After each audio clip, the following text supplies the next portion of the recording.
என்ன சின்ன மருமகளே, சமையல் செய்யும் போது உப்பெல்லாம் பாக்குறது இல்லையா? இந்த சமையல்ல கொஞ்சம் கூட உப்பே இல்ல. இப்படி ராதம்மா அவங்களோட சின்ன மருமக கிட்ட சமையல் நல்லா இல்லன்னு சொன்னப்போ, அப்போ சின்ன மருமகளான சரஸ்வதிக்கு கோவம் வந்து, என்ன அத்தை, உங்க பெரிய மருமக சமைச்சு கொடுத்தா மட்டும் எந்த குறையும் சொல்லாம நல்லா சாப்பிடுறீங்க, நான் சமைச்சு கொடுத்தா குறைய சொல்றீங்க? அத்தைங்களுக்கு பெரிய மருமக அப்படின்னா பிடிக்கும் அப்படின்னு மூஞ்ச திருப்பிக்கிட்டா. சரஸ்வதி பேச்சுக்கு மாமியாருக்கு எதுவுமே சொல்ல முடியாம, இப்ப நான் என்னம்மா சொன்னேன், பெரிய மருமக சின்ன மருமகன்னு பேசுற? எனக்கு 2 மருமக ஒண்ணுதான், நீ பெருசு அவ பெருசுன்னு இல்லம்மா. ஆமா ஆமா தெரியுது, அவளை எப்படி பாத்துக்கிறீங்க என்ன எப்படி பாத்துக்கிறீங்கன்னு அப்படின்னு சொல்லி சின்ன மருமக அங்கிருந்து கோச்சுக்கிட்டு போனா. சரஸ்வதிக்கு அந்த வீட்டு பெரிய மருமகளான பூஜா அப்படின்னா வயித்தெரிச்சல். பூஜாவை பத்தி எப்ப பார்த்தாலும் அக்கம் பக்கம் ஏதாவது சொல்லிக்கிட்டே இருப்பா.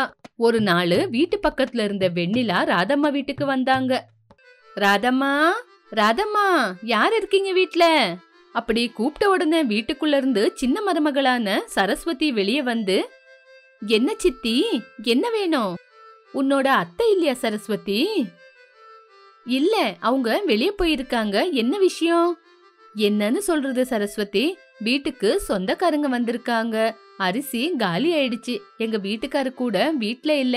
கொஞ்சம் அரிசி இருந்தா குடுக்கறியா, அப்புறமா வாங்கி தரேன். இப்படி ரொம்ப பாவமா கேட்டா. அப்போ சரஸ்வதி, வீட்ல அரிசி 2 நாளுக்கு தான் இருக்கு சித்தி, உங்களுக்கு கொடுத்துட்டா எங்களுக்கு என்ன பண்றது? ஆமா, அரிசி அவ்வளவு காலி ஆகுற வரைக்கும் என்ன பண்ணீங்க? சித்தப்பா கூட வீட்ல இல்லன்னு சொல்றீங்க, முதல்லயே கவனமா இருக்கிறது இல்லையா? இப்படி சரஸ்வதி வாயில வந்த மாதிரி வெண்ணிலா கிட்ட பேசினா. அப்போ வெண்ணிலா கவலைப்பட்டுக்கிட்டு, சரஸ்வதி, ஏதோ பக்கத்து வீட்டுக்காரங்கன்னு தான் கேட்டேன், இல்லனா கேட்டு இருக்க மாட்டேன், அதுக்கு வாய்க்கு வந்தபடி பேசுற அப்படின்னு வெண்ணிலா கவலைப்பட்டுக்கிட்டே போகும்போது வீட்டோட பெரிய மகளான பூஜா வந்தா. அப்போ பூஜா வெண்ணிலாவை பார்த்து, சித்தி, என்ன சித்தி, என் வீட்டு பக்கத்துல இருந்து வரீங்க? ஒண்ணு இல்ல பூஜா. வெண்ணிலாவோட பேச்ச கேட்ட உடனே பூஜா ஏதோ ஒண்ணு நடந்திருக்குன்னு யோசிச்சு, என்ன சித்தி, ஏன் ஒரு மாதிரியா இருக்கீங்க, என்கிட்ட சொல்ல மாட்டீங்களா அப்படி ரொம்ப பாசமா கேட்டா. அப்போ வெண்ணிலா நடந்த விஷயத்த பத்தி சொன்னா. அப்போ பூஜா, ஐயோ சித்தி, அவ ஏதோ தெரியாம பேசிருப்பா, அவ அப்படி சொன்னான்னு நீங்க கவலைப்படாதீங்க, சரி வாங்க நான் குடுக்கறேன். இப்படி பூஜா வெண்ணிலாவுக்கு தேவைப்பட்ட எல்லா பொருளுங்களையும் கொடுத்து அமிச்சா. இதெல்லாமே பார்த்த சரஸ்வதி ரொம்ப கோவமா, அத்தை வந்த உடனே, சின்ன மருமகளே, ரொம்ப பசி எடுக்குது, கொஞ்சம் சாப்பாடு கொடுமா அப்படின்னு கேட்டாங்க. அப்போ சரஸ்வதி கோவமா, அத்தை போடுறேன் போடுறேன், நான் என்னவோ உங்களுக்கு சாப்பாடு கொடுத்து சாப்பாட்டுல அது சரியில்லை இது சரியில்லைன்னு கெட்ட பேரு வாங்கணும், ஆனா உங்க பெரிய மருமக மட்டும் பக்கத்து வீட்டுக்காரங்க கேட்டதெல்லாம் தான தர்மம் பண்ணிக்கிட்டு அவங்க முன்னாடி ரொம்ப நல்லவன்னு பேரு வாங்கட்டும். அப்பா, மறுபடியும் என்னடி ஆச்சு அப்படின்னு தலைமையில கை வச்சுக்கிட்டு கேட்டாங்க ராதம்மா. அப்போ சரஸ்வதி நடந்த விஷயத்த பத்தி சொன்னா. அப்போ ராதம்மா, அவ பண்ணதுல என்ன தப்பு இருக்கு? யாராவது நம்ம கிட்ட கஷ்டம்னு வந்து கேட்டா குடுத்து அனுப்பணும், இருந்தா குடுக்கணும், இல்லன்னா இல்லன்னு சொல்லணும். அதை விட்டுட்டு வாய்க்கு வந்த மாதிரி பேசக்கூடாது அப்படி ராதம்மா சொன்ன உடனே சரஸ்வதி, நான் என்னத்த சொன்னேன், நான் ஒண்ணு சொல்லல, எங்க வீட்ல ஒண்ணு இல்ல அப்படின்னு தான் சொன்னேன். இப்படி சொன்னதையே சொல்லிக்கிட்டு இருந்தா சரஸ்வதி. சரஸ்வதி, எனக்கு அந்த வெண்ணிலா எல்லாமே சொல்லிட்டா, உனக்கு மத்தவங்களுக்கு உதவி பண்ற குணம் இல்ல. ஆனா பூஜா அப்படி இல்ல, யாராவது கஷ்டம்னு வந்து ஏதாவது கேட்டா அவ கையில என்ன முடியுதோ அத அவ வாங்கி கொடுப்பா, இல்லன்னா செஞ்சு கொடுப்பா.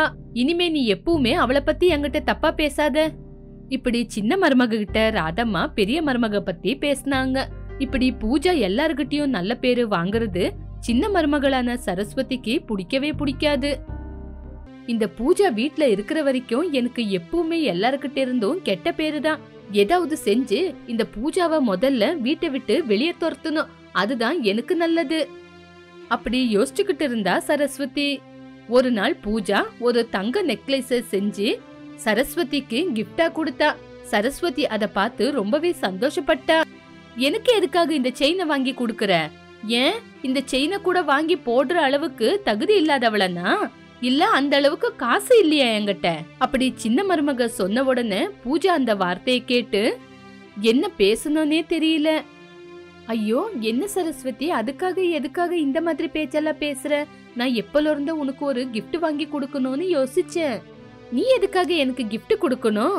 ஓஹோ, நான் யாருக்குமே எந்த உதவியும் செய்யாதவ, என் கையில ஒரு ஆளுக்கு உப்பு கூட கொடுக்க மாட்டேன்னு நீ ரொம்ப நல்லவன்னு எல்லாரும் முன்னாடியும் காட்டிக்கிறதுக்காக செஞ்சியா? இப்படி சரஸ்வதி பூஜாவை பார்த்து வாய்க்கு வந்த மாதிரி பேசினா. அந்த வார்த்தையை கேட்டு பூஜா ரொம்பவே கஷ்டப்பட்டா. இப்படி சரஸ்வதி வெளிய பாக்குறவங்க கிட்ட எல்லார்கிட்டயும் பூஜாவை பத்தி தப்பு தப்பா சொன்னா. ஒரு நாள் சரஸ்வதி காய்கறி வாங்க வெளிய போனா. அங்க, ஐயோ நல்ல காய்கறிங்களை கொடுங்க, எங்க அக்கா பார்த்து உனக்கு நல்ல காய்கறி கூட வாங்க முடியாதான்னு என்ன பார்த்து திட்டுவா. அப்படியா? பூஜா அந்த மாதிரி ஆள் கிடையாதே. ஐயோ, வெளி ஆளுகிட்ட அப்படிதான் நடிப்பா, ஆனா உள்ளுக்குள்ள அவ அப்படிதான். எங்க அத்தைய அவளோட முந்தானில முடிச்சு வச்சிருக்கா. அவளுக்கு பிடிக்காத வேலைய நான் செய்யவே கூடாது, அப்படி செஞ்ச எனக்கு சாப்பாடே கொடுக்க மாட்டா. இப்படி சரஸ்வதி அவ வாய்க்கு வந்த மாதிரி பேசி பூஜாவை எல்லார்கிட்டயும் கெட்ட பேர் வாங்க வச்சா. இப்படி கொஞ்ச நாள்லயே பூஜா மேல அந்த ஊரு ஜனங்க கிட்ட கெட்ட பேரை வாங்க வச்சா. பூஜா எங்க போனாலும் அவ ஒரு கெட்டவ மாதிரி எல்லாருக்கும் தெரிய வச்சா. அது என்னன்னு தெரியாம பூஜா ரொம்பவே கவலைப்பட்டா. இப்படி கொஞ்ச நாள் ஆனதுக்கு அப்புறம் பூஜா வீட்டை விட்டு வெளியே போகும்போது பூஜாவுக்கு ஆக்சிடென்ட் ஆச்சு. டாக்டர், எங்க சரஸ்வதிக்கு ஒன்னும் ஆகலல? இப்படி கவலைப்பட்டா பூஜா. அப்ப டாக்டர், உங்க பூஜாவுக்கு எந்த ஆபத்தும் இல்ல, ஆனா அவளுக்கு கால் உடைஞ்சிருக்கு, கொஞ்ச நாள் அவ கம்ப்ளீட்டா ரெஸ்ட் எடுக்கணும், அவளை ஒரு சின்ன குழந்தை மாதிரி பாத்துக்கணும் அப்படி சொன்னாரு டாக்டர். சரி டாக்டர், நீங்க சொன்ன மாதிரியே பாத்துக்கிற அப்படி சொல்லி பூஜா சரஸ்வதிய வீட்டுக்கு கூட்டிட்டு வந்தா. இப்படி அன்னையில இருந்து பூஜா சரஸ்வதிய கண்ணுக்குள்ள வச்சு பாத்துக்கிட்டா. சரஸ்வதிய கீழே இறங்க விடாம பாத்துக்கிட்டா. சரஸ்வதி, உனக்கு என்ன வேணும்னாலும் கேளு, உடனே நான் கொண்டு வந்து குடுக்கறேன் அப்படின்னு சொன்னா. இப்படி பூஜா எப்பவுமே சரஸ்வதி பெட்டுக்கு கீழேயே அவளோட ரூம்லயே படுத்துக்கிட்டு சேவை பண்ணிக்கிட்டு இருந்தா. அத பார்த்த சரஸ்வதிக்கு அவ பூஜா கிட்ட நடந்த விதத்தை பத்தி யோசிச்சா. அக்கா, என்ன மன்னிச்சிடுக்கா, உன்னோட நல்ல குணத்தை புரிஞ்சுக்காம நான் ரொம்ப பெரிய தப்பு பண்ணிட்டேன்கா. உன்னை பத்தி நான் நிறைய பேருகிட்ட தப்பா சொல்லிருக்கேன்கா, ஆனா நீ மட்டும் என்ன ஒரு அம்மா மாதிரி பாத்துக்கிற. உங்க இடத்துல நான் இருந்தா இவ்வளவு நல்லா பாத்துக்க மாட்டேன், என்ன மன்னிச்சிருங்கக்கா. இப்படி கண்ணீரை விட்டா. இப்படி சரஸ்வதி உடம்பு நல்லா ஆனதுக்கு அப்புறம் பூஜா கிட்ட நல்லபடியா இருந்தா. அதுக்கப்புறம் அவங்க 2 பேரும் ஒரே வீட்டு மருமகளா இல்லாம சொந்த அக்கா தங்கச்சிங்க போல இருந்தாங்க. புரோகிதரான பிச்சையா உயிர் பயத்தோட ஓடிக்கிட்டு, ஐயா உங்களை கையெடுத்து கும்பிடுறேன், இதுக்கப்புறம் உங்க பொண்ணுக்கு ஒரு சம்பந்தத்தை என்ன கூட்டிட்டு வர சொல்லாதீங்க ஐயா, என்ன விட்டுருங்க இப்படி சொல்லி ஓடிக்கிட்டு இருந்தாரு. அவரோட பின்னாடி ஊர் பெரிய மனுஷனான மாதவையா துப்பாக்கியை எடுத்துக்கிட்டு ஓடிக்கிட்டு இருந்தாரு. நில்லுங்க புரோகிதரே, இல்லனா என் கையாலேயே நீங்க செத்துருவீங்க.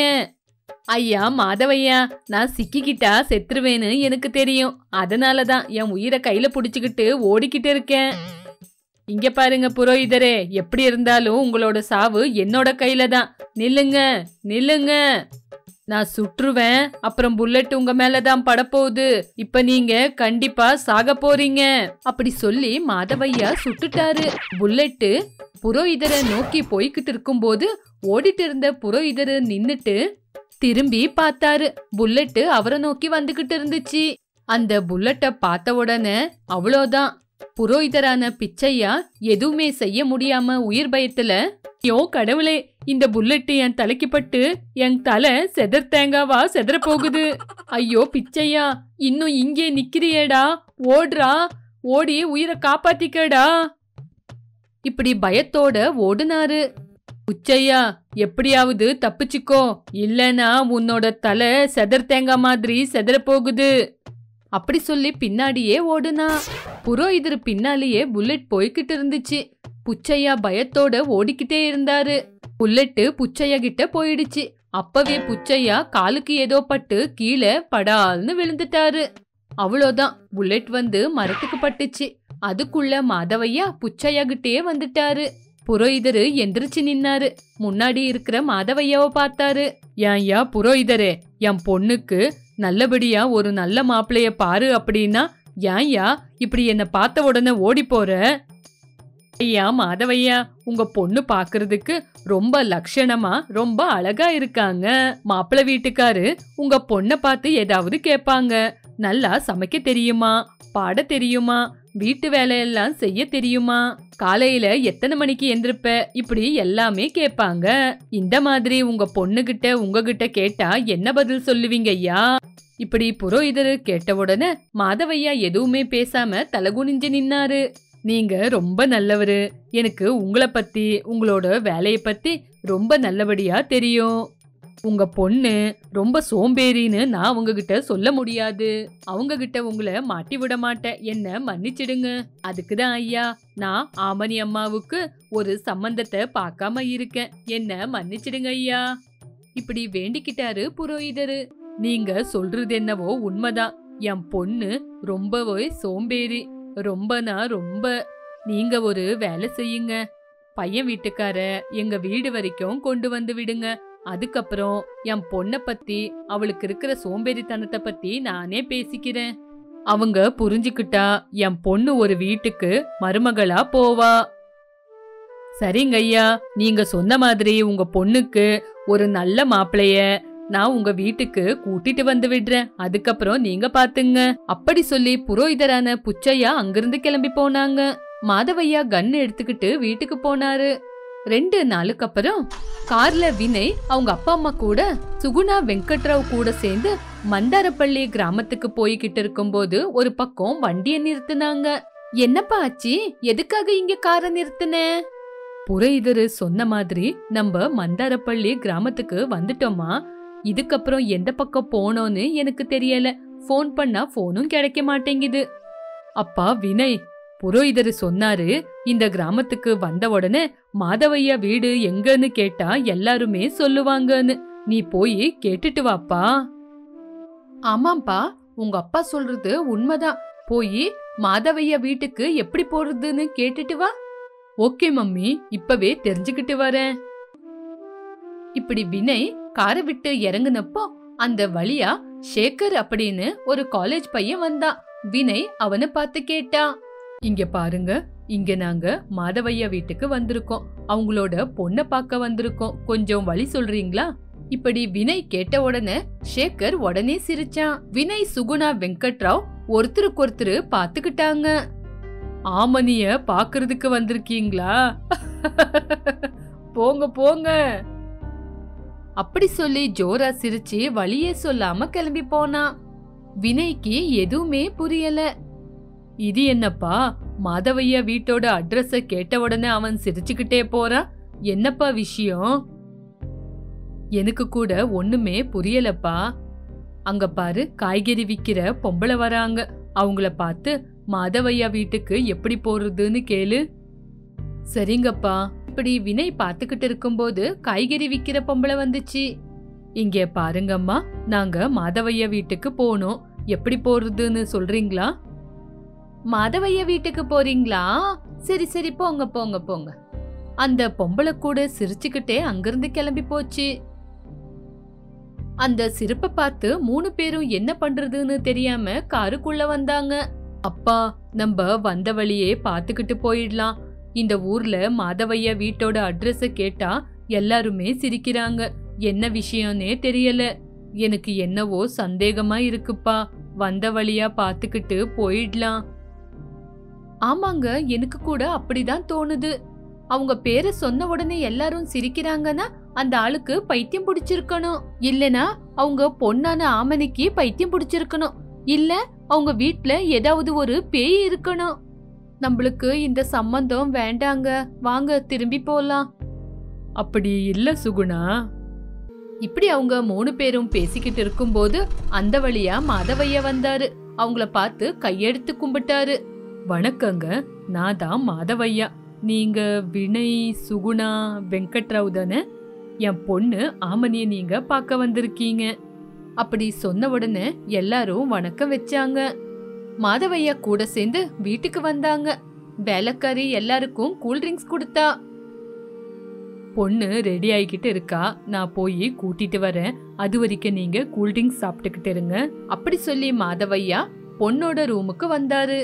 பொண்ணான ஆமனி ரெடியாவ கூட சோம்பேறித்தனம் பட்டுக்கிட்டு ட்ரெஸ்ஸிங் டேபிள் முன்னாடி உக்காந்து இருந்தா. உனக்கு கையெடுத்து கும்பிடுறேம்மா, வீட்டுக்குள்ள மாப்பிள்ளை வீட்டுக்காரு வந்து உக்காந்து இருக்காங்க, நீ இப்படி லேசியா ரெடியாவாம இருந்தா உன்னை பார்த்து என்ன சொல்லுவாங்க? என் பேச்ச கேட்டு கொஞ்சம் சீக்கிரமா ரெடியாவுமா, என் பொண்ணுல அப்படி வேண்டிக்கிட்டாரு. சரி அப்பா, நீங்க போங்க, நான் ரெடி ஆகுறேன். அப்படி சொன்ன உடனே கூல்ட்ரிங்க் சாப்பிடுற இடத்துக்கு மாதவையா வந்தாரு. டைம் கூட போய்கிட்டு இருந்துச்சு. ஆமனி இன்னும் நிதானமா ரெடி ஆகிட்டு இருந்தா. வேலைக்காரி ஒரு வாட்டி தண்ணி கொண்டு வந்து கொடுத்தா, இன்னொரு வாட்டி காஃபி கொண்டு வந்து கொடுத்தா, இன்னொரு வாட்டி இளநீர் கொண்டு வந்து கொடுத்தா.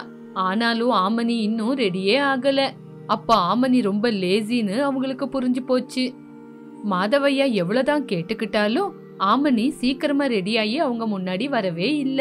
ஆமனிய பார்த்து வினய் ஏத்துக்கிட்டான். எனக்கு ஆமனிய ரொம்ப பிடிச்சிருக்கு, எனக்கு கூட பையனை பிடிச்சிருக்கு. இப்படி எல்லாருக்குமே ஆமனிய புடிச்சு போச்சு. அவங்க அப்பா சந்தோஷப்பட்டாரு. அப்போ புரோகிதரை வர சொல்லி ஜாதகத்தை பாத்துரலாமா மாமா? சரிங்க மச்சான், கண்டிப்பா பாத்துரலாம், வேணனா போன் பண்ணுங்க. அப்படி சொல்லிக்கிட்டு இருக்கும் போதே புச்சையா புரோகிதர் வந்தாரு. அவங்கள பார்த்து, எல்லாரும் என்ன மன்னிக்கணும், நான் இங்கதான் பக்கத்துல இருந்து எல்லாமே பாத்துக்கிட்டு இருந்தேன். பொண்ணு புள்ளைக்கு புடிச்சு போச்சுன்னா கல்யாணத்தை முடிவு பண்ணிரலாம். அப்படி சொல்லி கல்யாணத்தை முடிவு பண்ணாங்க. எல்லாருமே சந்தோஷப்பட்டாங்க. வினய் தன்னோட அப்பா அம்மா கூட போய் ஷாப்பிங் பண்ணா. எல்லாருக்கும் தேவையான பொருட்களை வாங்கினா. அன்னைக்கு கல்யாணம் நடக்கிற நாள். கல்யாண மண்டபத்துல ஜனங்க நிறைஞ்சிருந்தாங்க. வினய் கூட கல்யாண மாப்பிள்ளையா ரெடியாகி வந்து உக்காந்து இருந்தான். புரோகிதரு மந்திரம் சொல்லிட்டு இருந்தாரு. ஐயா மாதவையா, போய் கல்யாண பொண்ணை கூட்டிட்டு வாங்க. சரிங்க ஐயா, கூட்டிட்டு வரேன். அப்படி சொல்லி மாதவையா பொண்ணோட ரூமுக்கு வந்தாரு. பொண்ணு ஆமனி நல்லா தூங்கிட்டு இருந்தா. தன்னோட ஃப்ரெண்ட்ஸ், அப்பா, குடும்பத்தாரு எவ்வளவே கூப்பிட்டாலும் சோம்பேறித்தனத்தினால எந்திரிக்கவே இல்ல. மாதவையா என்ன பண்றதுன்னு தெரியாம தலைமையில கைய வச்சுக்கிட்டு உக்காந்தாரு. மணமேடையில பையன் தாலிய வச்சுக்கிட்டு 3 முடிச்சு போட உக்காந்து இருக்கான். ஆனா என் பொண்ணு கல்யாணம் அப்படின்னு மறந்து சோம்பேறித்தனத்தினால தூங்கிக்கிட்டு இருக்கா. இப்ப நான் என்னதான் பண்றது? இந்த பக்கம் மாதவையா கல்யாண பொண்ண கூட்டிட்டு வரேன்னு போய் இவ்ளோ நேரம் ஆனாலும் திரும்பி வராதது பார்த்து எல்லாருக்குமே சந்தேகம் வந்து அந்த இடத்துக்கு எல்லாருமே வந்தாங்க. பொண்ணை வந்து பார்த்துட்டு பொண்ணு இன்னும் ரெடி ஆகலன்னு தெரிஞ்ச உடனே எல்லாருமே பொண்ணை பார்த்து சிரிச்சாங்க. இப்படி ரொம்ப நேரமா எல்லாரும் எழுப்புனதுனால அதுக்கப்புறம் அவளோட லேசினஸ் விட்டு ஆமனி எந்திரிச்சு கல்யாணம் பண்ணிக்கிட்டா. தன்னோட புருஷன் வீட்டுக்கு போனா. பாவம், அப்பத்துல இருந்து அத்தையான சுகுணா லேசி மருமக கூட கஷ்டப்பட்டா.